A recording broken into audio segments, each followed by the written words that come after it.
Open door अखबार है नजीबाबाद के प्रतिष्ठित कवि, गज़लकार और संचालक प्रदीप डे जी के द्वार पर। ओपन डोर आपके द्वार पर। बहुत बहुत धन्यवाद। ओपन डोर का बहुत बहुत आभार।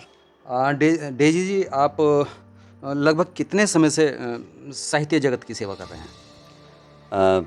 सबसे पहले तो मैं ओपन डोर का धन्यवाद करता हूं कि वो आज मेरे निवास स्थान पर मुझसे बातचीत करने के लिए आए हैं।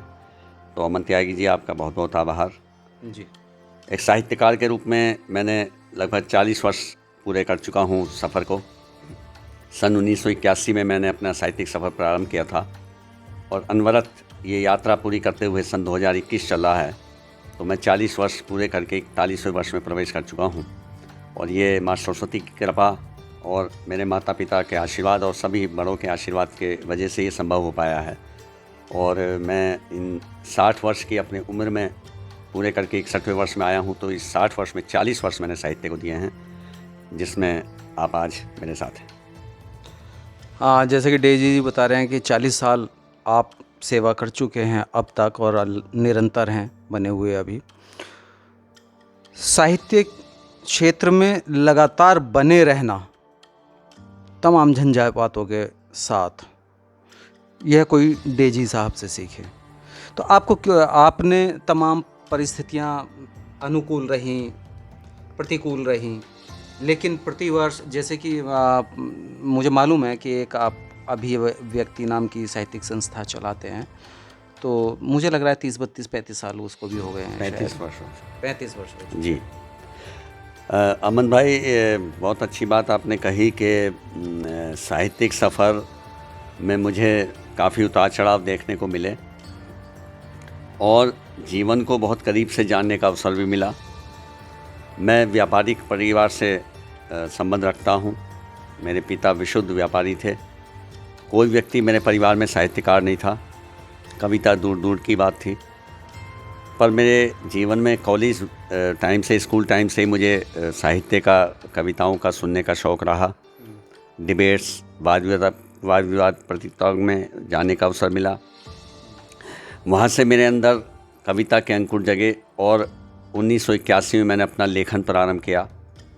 और इन 40 वर्षों में जो उतार चढ़ाव मैंने विशेष तौर से देखे, जो मैं बताना चाहूँगा कि हम जिस समाज से आते हैं वहाँ पे आज तो मैं समझता हूँ कि कविता को बहुत सम्मान मिल रहा है और मिलना भी चाहिए, परंतु 40 वर्ष पहले की आप कल्पना करें कि उस समय वातावरण ऐसा था कि वहाँ कविता, गाना, कला, नृत्य, एक्टिंग, ये सब चीज़ों को बहुत अन्यथा लिया जाता था और अच्छे परिवारों में माना जाता था कि ये वर्जित सा माना जाता था। उनको ये माना जाता था कि ये हम लोगों का काम नहीं है, हमारा काम पैसा कमाना है, व्यापार करना है।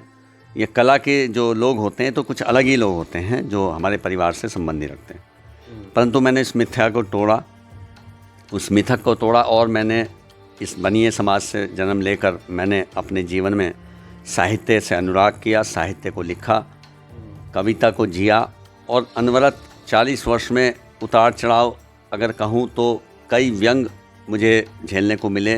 परिवार से शुरुआत हुई, फिर समाज से हुई और फिर यारों दोस्तों में भी हुई, रिश्तेदारों में हुई, जहाँ से ये माना गया कि कविता ना तो कोई धन प्राप्ति का साधन है और सम्मान की भी एक सीमा है, उन सबको बहुत स्वीकार्य नहीं किया गया। तो ये सब व्यंग बाणों के बीच में से निकलते हुए मैं अनवरत अपनी साधना में लगा रहा और अपना एक अलग एक अंदाज़ बनाया कविता पाठ का, अपने मुक्तकों का, अपने गीत, गज़ल, दोहा, छंद विधा में मैं लिखता हूँ।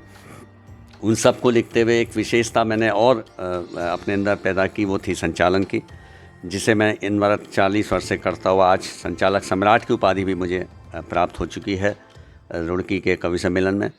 और इसी 40 वर्षों के उतार चढ़ाव में मैंने राष्ट्रपति भवन में भी संचालन करके आ चुका हूँ 4 वर्ष पूर्व, जब प्रणब मुखर्जी जी के समय में। और अभी मुझे 3 महीने पहले ज्ञानपीठ, भारतीय ज्ञानपीठ सम्मान पत्र प्राप्त हुआ है, जिसके लिए साहित्य जगत में बहुत सम्मान, उस सम्मान का माना जाता है। तो दिल्ली से भारतीय ज्ञानपीठ की ओर से मुझे सम्मान पत्र प्राप्त हुआ है। तो ये भी मेरे जीवन की उपलब्धियां हैं।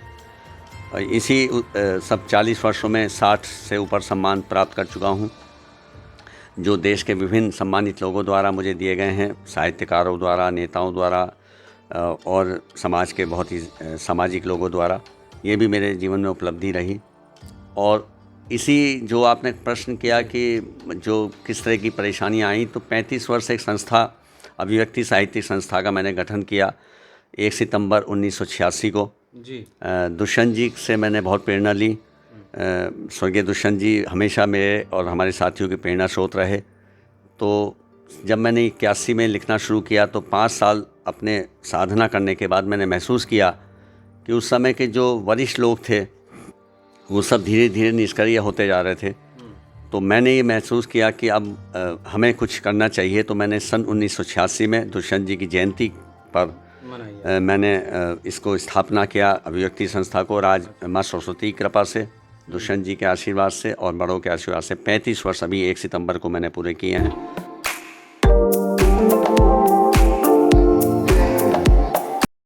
और इसमें धन्यवाद बहुत बहुत। और ये मेरे जीवन का एक ऐसा अभिव्यक्ति के माध्यम से पल रहा कि जब मैंने अपने को तो आगे बढ़ाई, परंतु मैं ये गर्व के साथ कह सकता हूँ कि लगभग 30 साहित्यकारों का ये संगठन है, जिसमें इस क्षेत्र के 30 साहित्यकार जुड़े हुए हैं। कवित्रियाँ 5 और बढ़ा लीजिए, 35 हो जाएंगे प्रतिवर्ष का। ये आपने अच्छा सुझाव दिया आपने अमन जी, इस पर मैं बिल्कुल पालन करूंगा। और वैसे तो काफ़ी लोग इससे जुड़ना चाहते हैं, परंतु समय की बाध्यता भी देखनी पड़ती है, क्योंकि जो व्यक्ति कवि होता है, साहित्यकार होता है, उसे पढ़ने का भी अवसर ना दें तो वो संभव नहीं है। और इसलिए हमारे प्रोग्राम 3 से 4-5 घंटे के हो जाते हैं। अभी आपने एक बात कही कि वैश्य परिवार में या व्यापारिक परिवारों में साहित्य को इसलिए थोड़ा वर्जित मानते थे, तो क्योंकि उस आय के साधन नहीं होते थे। तो इस नाते अगर देखें तो आप जयशंकर प्रसाद और मैथिली शरण गुप्त की परंपरा में बिल्कुल, क्योंकि उन्होंने भी कोई व्यापार नहीं किया और वो लोग भी अपना साहित्य सेवा में और देश सेवा में, यानी उनका समय तो स्वतंत्रता आंदोलन का समय रहा है और बड़े उन्होंने बचाया। तो अब ये जो बात मैंने की है स्वतंत्रता की, तो आज भी चलिए, उस समय पे हम गुलाम थे, हमें स्वतंत्रता चाहिए। आज हमें स्वतंत्रता मिल गई है, इसको बनाए रखना भी हमारा दायित्व है ना, हम फिर गुलाम ना हो जाए। तो स्वतंत्रता बनाए रखने के लिए हम क्या कर सकते हैं?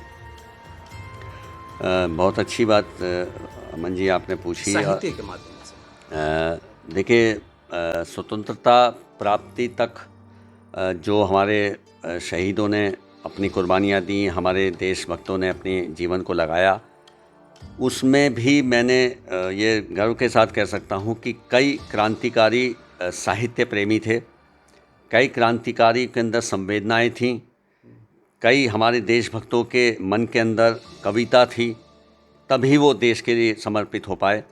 उन्होंने अपने जीवन को बलिदान किया। कोई व्यक्ति अपने जीवन को तभी बलिदान कर सकता है जब उसके अंदर संवेदना हो, दूसरे का दर्द समझने का भाव हो। जो कठोर व्यक्ति होता है, जिसे स्वार्थ होता है, जिसे केवल अपना व्यापार का स्वार्थ होता है, उस पर राज कोई करे उसे मतलब नहीं होता है। वो गुलामी के जो 800 वर्ष हमने मुगलों के और 200 अंग्रेज़ों के थे, उसी के पीछे यही मानसिकता रही कि हमारे उस समय के ज़्यादातर लोगों के अंदर ये रहता था कि हम पे राज कोई करे, हमें तो अपना व्यापार, अपने परिवार को चलाना, अपने बच्चों को पालना है। तो यही मानसिकता ने हमें, मतलब व्यापार चलता रहे, संस्कृति और सभ्यता जाए, कोई वो जाए तो हमें कोई फर्क नहीं पड़ता। और वही कारण रहा कि 1000 तक हम गुलाम रहे। परंतु उन देशभक्तों को मैं नमन करता हूँ साहित्य के उन बिंदुओं के माध्यम से कि जब मैंने पंक्तियाँ कही भी थी कि जब हम लोग साहित्य के माध्यम से अगर हम वर्णन करें कि हमने आज़ादी प्राप्त करी, उसमें साहित्य का भी योगदान था। ऐसे ऐसे गीत लिखे गए, ऐसे ऐसे रचनाकारों ने रखे जिसमें जो है उनको गा के हमारे क्रांतिकारियों ने जोश आया और देश को आज़ाद कराने में रहे। आज़ादी के बाद इन लगभग 75 वर्षों में अगर हम महसूस करें तो रचनाकारों का, साहित्यकारों का पूरा योगदान हर प्रतिदिन रहता है। आज तो सोशल मीडिया का ज़माना है और नई पीढ़ी को इन सब चीज़ों के बारे में जो है बड़ों को बताने की फुर्सत नहीं है, परंतु सोशल मीडिया के माध्यम से कई पुराने इतिहास उसके माध्यम से जानने को मिलते हैं कि रचनाकारों ने समय समय पर क्रांतिकारी गीत लिखे, जो सोया हुआ समाज था उसको जगाने का काम किया। तो मैं बिल्कुल जिम्मेदारी से कह सकता हूँ कि वर्तमान पीढ़ी में प्रदीप डे जी के साथ जितने भी लोग, हम सब लोग लगे हुए हैं। इसमें केवल कविता लिखना ही हमारा उद्देश्य नहीं है। हमारा उद्देश्य है कि समाज जागृत रहे, जो समाज की विसंगतियां हैं, समाज में जो अधूरापन है, जो कमियां हैं, उसको हम रचनाओं के माध्यम से इंगित करते रहें, जिससे कि जो कर्णधार लोग हैं वो सोए नहीं, वो उनमें सुधार करते रहें। क्योंकि एक रचनाकार के पास पावर नहीं होती, शक्ति नहीं होती, उसको केवल कलम की शक्ति होती है, शब्दों की शक्ति होती है। और वो शब्द शक्ति ब्रह्म शक्ति होती है। तो शब्द की शक्ति के माध्यम से हम राजनेताओं को जागृत करते हैं, समाज के उन जिम्मेदार लोगों को जागृत करते हैं, और ये काम हम अनवरत कर रहे हैं और करते रहेंगे। यही एक भूमिका साहित्य। आप शेर कहते हैं जी। शेर आप कैसे कहते हैं? लिख करके कहते हैं, पढ़ते हैं, पढ़ करके लिखते हैं, किसी को दिखा करके लिखते हैं, या किसी को दिखाने के लिए शेर लिखते हैं, या शेर दिखाकर शेर लिखते हैं? ये भी अच्छा प्रश्न किया आपने, और मैं समझता हूँ इन 40 वर्षों में किसी ने मुझसे पहली बार ये प्रश्न किया होगा। इसका उत्तर भी मैं इस अंदाज में दूंगा कि ये जो शेर व शायरी की और कविता की दुनिया है, इसमें सबसे पहली बात तो है कि शेर या कविता आत्म सुखाय होती है। पहला पड़ाव तो होता ही है। मैंने अपने मन को, अपने जीवन को आनंद देने के लिए कविता का मार्ग चुना। जो व्यक्ति रचनाकार ये सबसे पहला पक्ष अपने पक्ष में रखता है, तो वो सबसे अच्छा व्यक्ति साहित्य में माना जाता है। अब इसके बाद आता है दूसरा पड़ाव कि जब वो कविता मुझे आनंद देने लगती है, तो फिर मेरा मन करता है कि मैं इस आनंद को समाज के साथ बांटूं।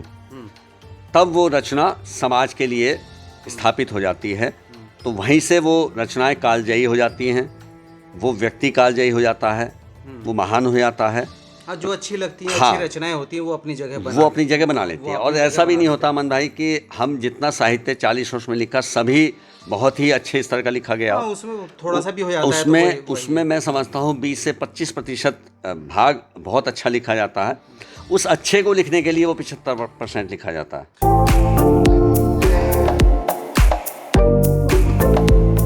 लेकिन ओपन डोर के दर्शकों, सबसे पहले तो मैं आपसे आग्रह करूंगा, जिन लोगों ने हमारे चैनल को सब्सक्राइब नहीं किया है वो सब्सक्राइब कर लें। अच्छा लगे तो लाइक भी कीजिए। दूसरी बात ये कि आप डेजी भाई की सीधी सादी बातों में ना आए, बहुत तेज़ हैं, बहुत चालाक हैं। आप शेर सुनाते हैं, लेकिन शेर दिखाकर शेर सुनाते हैं। मैं इसका सबूत दूंगा अभी। ये आपको डरा करके शेर सुनाते हैं। जरा कैमरा लाइए शेर के सामने, देखिए एक शेर इन्होंने सामने रख दिया है और अब आपके शेर शुरू होने वाले हैं, तो सुनने पड़ेंगे मजबूरी में। सुनिए, आप भी सुनिए, हम भी सुनते हैं। ठीक है डेजी भाई, सुनाइए। आप शेर दिखा के सुना रहे हैं तो दाद हमें देनी है। वाह वाह वाह, क्या बात है, बहुत अच्छा है अमन भाई। आपने तो इस बात को अवसर में बदल दिया और साक्षात शेर के दर्शन करती है। वास्तव में शेर, जब हम तलवार दिखा के किसी का मजहब बदल सकते हैं, तो हम शेर सुना के जी बिल्कुल, गजल का प्रभाव क्यों नहीं डाल सकते? बिल्कुल। शेर की जहाँ तक बात चली है, तो 4 मिसरे 4 पंक्तियों में एक मुक्तक के माध्यम से बात कहता हूँ। सुने कि किसी के आंसुओं पर तुम समंदर पार मत करना। वाह। किसी के आंसुओं पर तुम समंदर पार मत करना, किसी की मौत का सौदा कभी स्वीकार मत करना। ये दुनिया है, यहाँ हर रोज चेहरे मिलने आएंगे, मगर एकदम हर एक चेहरे पे तुम एतबार मत करना, एतबार मत करना। ये जो शेरों की दुनिया है, कविता की दुनिया है, इसमें हम अपने मन की बात बहुत आसानी के साथ दूसरे तक पहुंचा सकते हैं। और एक आकर्षण होता है कविता में, शेर व शायरी में रस होता है चूँकि इसमें। तो जो हम भाषण में 1 घंटे की बात हम भाषण में कहें, वो हम 4 पंक्तियों में कह सकते हैं। ये मैंने खुद ये तजुर्बा लिया है। कई मंचों पर मुझे भाषण देने का अवसर मिला, परंतु वहाँ मैंने अपने शेर व शायरी के माध्यम से जब 75 से 80% भाग शेर व शायरी का रखा और 20% भाषण रखा, तो लोगों को उसमें रस आया, आनंद आया, और मुझे लोगों ने बार बार सुनने का मन बनाया। तो मैं इसी में चाहता हूँ कि एक मेरी पुस्तक 2 पल के लिए गज़ल संग्रह मेरा अमन भाई आया है पिछले वर्ष। बधाई आपको, बहुत बहुत धन्यवाद। 2 पल के लिए, और ये मेरठ से प्रकाशित हुआ। और सबसे बड़ी खूबी इसमें यह है कि एक तो 76 गज़लें हैं इसमें मेरी, और जो प्रकाशक हैं उन्होंने खुद अपने ही द्वारा ये छापा है। मेरा कोई खर्चा इसमें नहीं रहा, और उन्होंने खुद मुझे भेंट किया है छाप के। और ये मैंने एक सपना भी बुना था अपने जीवन में, तय किया था कि पहली पुस्तक मेरी प्रकाशक द्वारा प्रकाशित हो, इतना अपने नाम को या अपने काम को आगे बढ़ाऊंगा। बिल्कुल। तो मुझे ये माँ सरस्वती ने अवसर दिया कि आज ये 2 पल के लिए ये आप दर्शकों देख सकते हैं, 2 पल के लिए आपकी प्रथम पुस्तक है, और ये कहा जा सकता है कि लगभग 40 साल की सेवाओं के बाद जी आपकी यह पुस्तक आई है जी। और इतने समय के बाद पुस्तक आना अपने आप में गर्व का नहीं बल्कि बहुत बड़े गर्व का अनुभव होता है। जी जी। क्योंकि विवाह होने के बाद यदि कोई महिला 2 साल में माँ नहीं बन पाती है और तीसरे साल चौथे साल बनती है, तो उसको बड़ा गर्व होता है कि हाँ भाई चलो इतना, और उस बच्चे को कहा जाता है कि ये मेरी शादी के 4 साल बाद पैदा हुआ, 5 साल बाद पैदा हुआ। तो ये आपके लिए बड़ी उपलब्धि है कि 40 साल की सेवाओं के बाद, जी 40 साल की साहित्यिक रचना के बाद जी आपकी प्रथम पुस्तक आई, और उसमें भी 76 रचनाएं या 176 76 और 76 रचनाएं हैं, और तो जाहिर सी बात है चुनिंदा गजलें आपकी होंगी। बिल्कुल। इसको आप अपनी प्रतिनिधि रचनाएं भी कह सकते हैं। बिल्कुल। तो जाहिर सी बात है जो लोग प्रदीप डे जी को समझना चाहते हैं वो 2 पल के लिए अवश्य पढ़ें, हम भी आग्रह करेंगे आप लोगों से। इसके अलावा एक बात और पूछना चाहता हूँ मैं डीजी भाई, आप किताब के बारे में बताइएगा, इसमें से हम कुछ सुनेंगे भी। जी जी। कई बार ये होता है कि 2 तरह के श्रोता होते हैं, दर्शक कह लीजिए या श्रोता, मैं यहाँ बात कहने और सुनने वालों के बीच की बात कर रहा हूँ। एक वो होता है कि जहाँ आपने शेर का आधा मिसरा कहा और उनकी समझ में बात आ गई। एक वो लोग होते हैं कि आपने पूरी गजल पढ़ दी, फिर पूछ रहे हैं कि इसका मतलब क्या था। तो ये दूसरे वाले लोग आपके संपर्क में जब आते हैं तो कैसा लगता है? वास्तव अमन भाई, आपके प्रश्नों का जो विश्लेषण है मैं करूं, मैं तो बहुत नए प्रश्न आज आपसे पूछ रहे हैं, और मुझे बड़ा अच्छा लग रहा है। चूँकि अक्सर क्या होता है जब हमारे इंटरव्यू लिए जाते हैं तो उसमें कुछ कॉमन चीज़ें होती हैं, तो आज आपने जो प्रश्न पूछा, इसमें भी एक विशेषता है। नहीं, इसलिए तो मैं नयापन है। मैं अमन इसीलिए हूँ, इसलिए आप अमन हैं। तो अमन भाई, इसमें इसलिए बताऊंगा मैं कि जो श्रोता का जो वर्ग होता है वो अगर मैं कहूँ तो मैंने इन 40 वर्षों में एक तजुर्बे से कह सकता हूँ कि जो व्यक्ति बहुत पढ़ा लिखा है कई बार उसे भी शेर की समझ नहीं होती है, परंतु एक कम पढ़ा लिखा व्यक्ति को शेर की समझ होती है। ये अपने अपने अनुभव के आधार पर होता है। मैंने कई ऐसे प्रोग्राम्स किए हैं जहाँ पे हजारों लोगों की भीड़ होती है, परंतु ऐसे लोगों से मैंने दाद प्राप्त करी है, उसका विश्लेषण भी उसके बाद उन्होंने मुझे दिया है, जो वास्तव में जैसे मैंने लिखा, जिस सोच से लिखा, वही विश्लेषण उन्होंने किया, जबकि मैं समझता था कि शायद ये विश्लेषण करना भी नहीं जानता होगा। वाह। और जो व्यक्ति को मैं समझता था कि बहुत प्रोफेसर हैं या ये बहुत पढ़े लिखे हैं, परंतु जब विश्लेषण का नंबर आया तो वो उस शेर का उस रूप में विश्लेषण नहीं कर पाए जिस रूप में मैंने लिखा था जी। तो ऐसा भी मुझे तजुर्बा हुआ। तो इसलिए जो आपने कहा, तो साहित्य को समझने के लिए पढ़ा लिखा होना या अनपढ़ होना ये कोई मायने नहीं रखता है। आपको अगर आपके अंदर संवेदना है, आपके अंदर दिल की गहराई से उसको सुनने की ललक है, तो आपको शेर समझ में आएगा।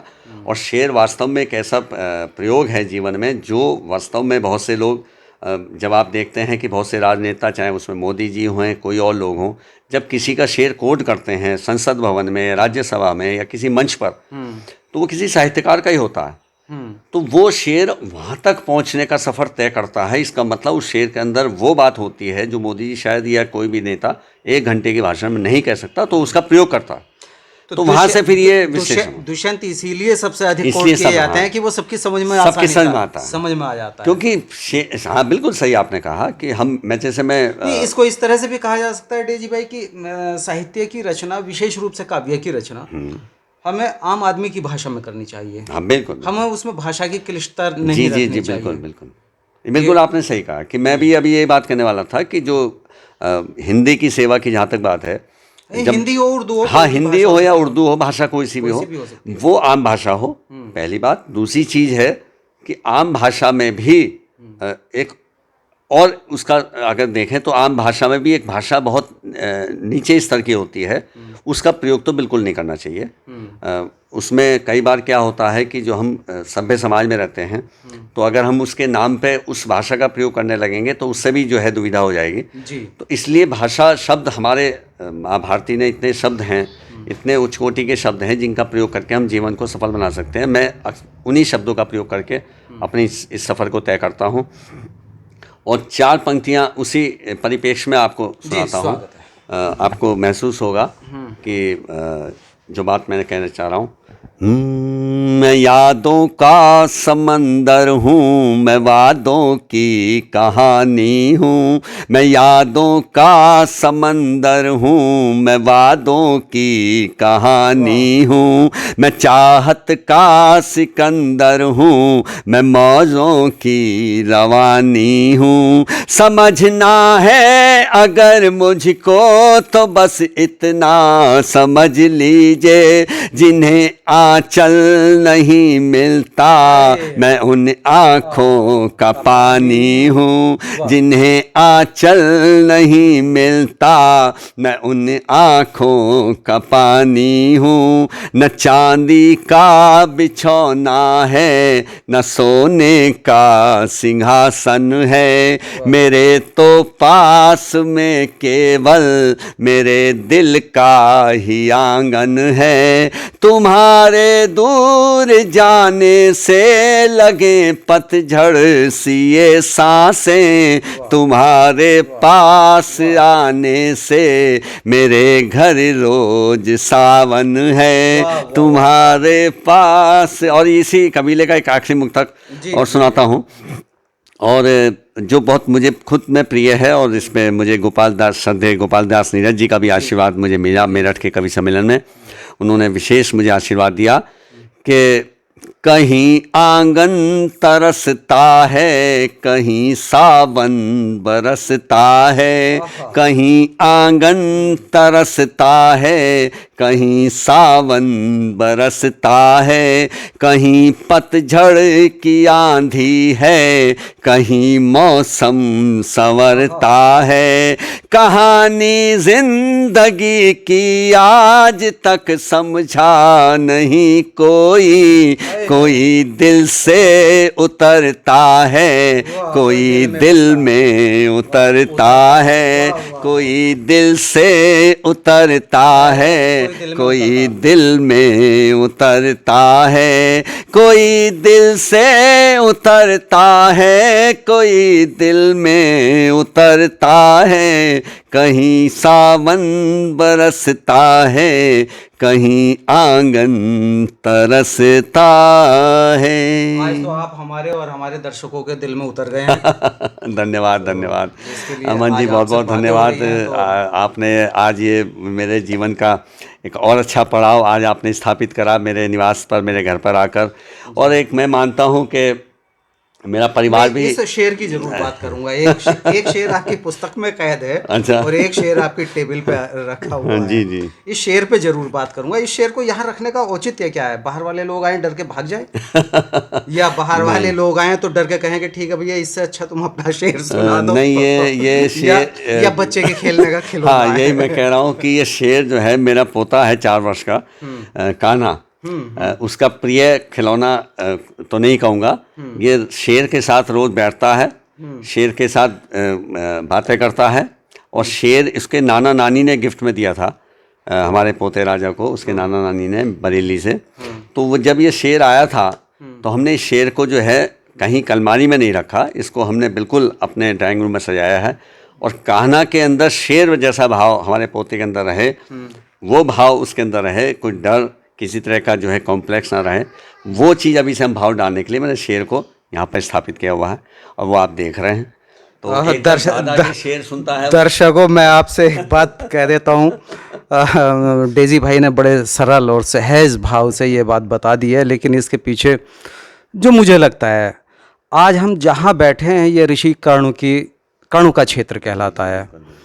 और भाई प्रदीप डेजी जी कवि दुष्यंत कुमार से प्रेरित हैं, और पोते को दुष्यंत पुत्र भरत से प्रेरित करना चाहते हैं। क्या बात है, अरे वाह वाह वाह। तो बहुत अच्छी बात। यही वह क्षेत्र है जहाँ दुष्यंत पुत्र भरत ने शेर के दांत गिने थे। बिल्कुल। तो ठीक है, आज वो शेर के दांत नहीं गिन सकता है, लेकिन एक शेर को गोदी में बैठा करके खेल सकता है। तो ये बड़ी बात है।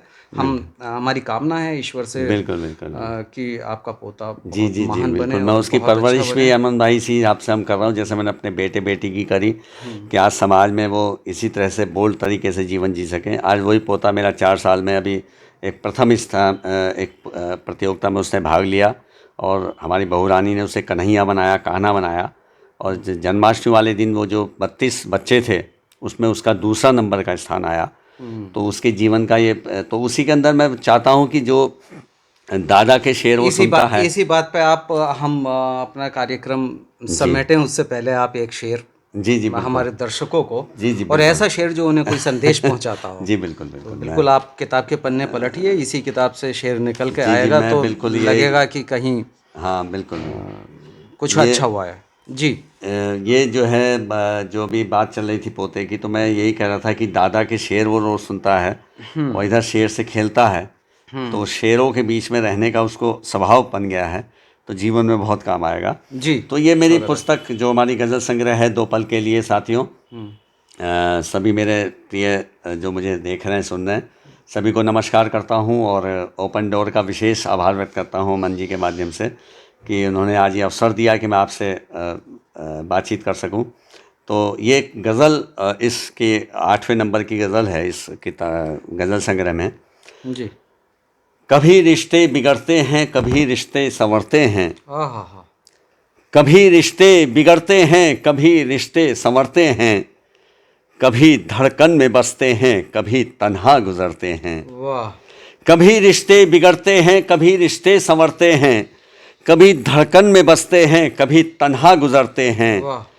कहानी जिंदगी की रोज बनती है बिगड़ती है, कभी आंसू लरसते हैं, कभी अरमा मचलते हैं। वाह। कहानी जिंदगी की रोज बनती है बिगड़ती है, कभी आंसू लरसते हैं, कभी अरमा मचलते हैं, कभी रिश्ते बिगड़ते हैं, कभी रिश्ते संवरते हैं। और ये शेर देखें कि खुशी के साथ गम का खूब रिश्ता है ज़माने में, खुशी के साथ गम का खूब रिश्ता है ज़माने में, कभी दामन महकते हैं, कभी दामन तरसते हैं, कभी दामन महकते हैं, कभी दामन तरसते हैं, कभी आंसू लरसते हैं, कभी अरमा मचलते हैं। और सभी के पास अपना जाम है पीने पिलाने को, सभी के पास अपना जाम है पीने पिलाने को, सभी के पास अपना जाम है पीने पिलाने को। कभी गागर बहकते हैं, कभी सागर बहकते हैं, कभी गागर बहकते हैं, कभी सागर बहकते हैं, कभी धड़कन में बसते हैं, कभी तन्हा गुजरते हैं। और ये शेर खास तौर से सुन लें कि यही सच जिंदगी का है, सुबह से शाम तक हम तुम। ये शेर मुझे भी बहुत प्रिय है। ये अच्छा लग रहा है। हाँ, ये शेर सुने अमन भाई, आप तो खुद रसिक हैं और खुद साहित्यकार हैं, कि यही सच जिंदगी का है, सुबह से शाम तक हम तुम। यही सच जिंदगी का है, सुबह से शाम तक हम तुम। कभी राहें बदलते हैं, कभी साए बदलते हैं, कभी राहें बदलते हैं, कभी साए बदलते हैं, कभी दामन महकते हैं, कभी दामन तरसते हैं। और वो हमको क्या समझते हैं, समझ पाए ना अब तक हम। वो हमको क्या समझते हैं, समझ पाए ना अब तक हम। कभी पागल समझते हैं, कभी पायल समझते हैं, कभी पागल समझते हैं, कभी पायल समझते हैं। वो हमको क्या समझते हैं, समझ पाए ना अब तक हम। कभी पागल समझते हैं, कभी पायल समझते हैं। और ये शेर खास तौर से सुने अमन भाई कि उलझने का ज़माने में किसी को शौक होता है, उलझने का ज़माने में किसी को शौक होता है। कभी सबसे उलझते हैं, कभी खुद से उलझते हैं, कभी सबसे कभी सबसे उलझते हैं, कभी खुद से उलझते हैं, कभी गागर बहकते हैं, कभी सागर बहकते हैं। और गज़ल का आखिरी शेर देता हूँ कि संभलते हैं जो गिर कर भी हवाओं के थपेड़ों से, संभलते हैं जो गिरकर भी हवाओं के थपेड़ों से, वही दिल में उतरते हैं, वही मन में उतरते हैं, वही दिल में उतरते हैं, वही मन में उतरते हैं। कभी राहें बदलते हैं, कभी साए बदलते हैं, कभी रिश्ते बिगड़ते हैं, कभी रिश्ते संवरते हैं। तो दर्शकों आपने कवि प्रदीप को बहुत सुना होगा। कवि प्रदीप बहुत महान कवि हुए हैं। आज आप कवि प्रदीप डेजी भाई को सुन रहे हैं, डेजी साहब को सुन रहे हैं। उनको भाई भी कहा जाता है, साहब भी कहा जाता है, और जब वो मंच का संचालन करते हैं तो उनको संचालन सम्राट भी कहा जाता है। तो धन्यवाद डेजी साहब इस मुलाकात के लिए। आशा है फिर कभी मुलाकात होगी। जी तब तक के लिए विदा। बहुत बहुत धन्यवाद अमन भाई, और ओपन डोर का बहुत बहुत आभार कि आपने इतना मेरे लिए समय निकाला और मेरे को ये सब तक पहुंचने का अवसर प्रदान किया। बहुत बहुत धन्यवाद। जय हिंद, जय भारत। धन्यवाद दर्शकों।